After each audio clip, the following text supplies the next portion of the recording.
welcome to Mark Carney's book club, where I'm reading his book Values for you to get the PP heads in my comments to stop talking about this book that they've clearly never read. So in this video, we are going to go through the first chapter, which is in part 1.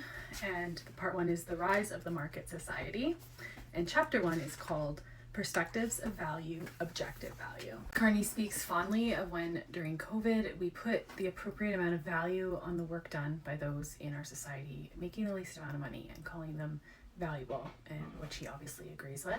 He asks us, why is Amazon rated as one of the world's most valuable companies by financial markets, but the value of the vast geographical region of the Amazon rainforest appears on no ledger until it is stripped of its foliage and converted into farmland?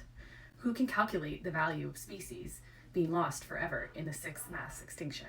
He compares value and values and says they're related but distinct. So values is our principles or standards of behavior, such as integrity, fairness, responsibility. Value is the regard that something is held to deserve, its importance, worth, or usefulness. He says, over the centuries, there have been 2 broad schools of thought regarding the determinants of economic value, objective and subjective.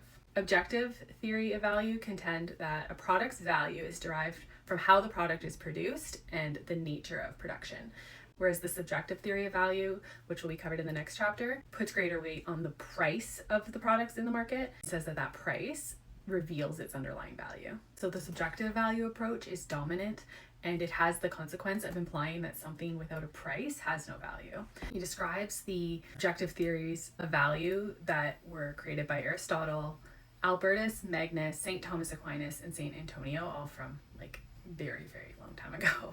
And he goes into the 15th and 16th centuries, bringing new technologies and modes of organization that gave rise to our commercial society, and a new economic doctrine, which was mercantilism, was born. So it's a lot of history, a lot of details on these various theories. On mercantilism, at its heart, mercantilism was the view that maximizing net exports was the best route to national prosperity, and that a country's wealth was measured by gold, the byproduct of these surpluses. It continues, mercantilism purported to be a theory of how a nation became rich, though it was, in practice, a justification for what today we would term crony capitalism.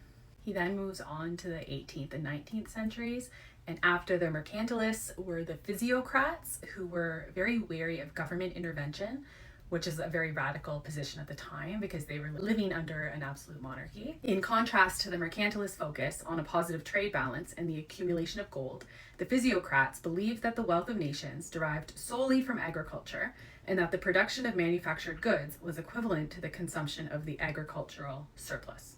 After the physiocrats, we get the classicists, which were the economic, social, and political consequence of the Industrial Revolution, and it brought new economic theories of value. So the 3 notable classicists that he goes into their theories in this chapter is Adam Smith, David Ricardo, and Karl Marx, who you've probably heard about and heard how horrible he is. But let's look into that a bit. The focus of the classicists was political economy, with their study of economics integral to their study of society.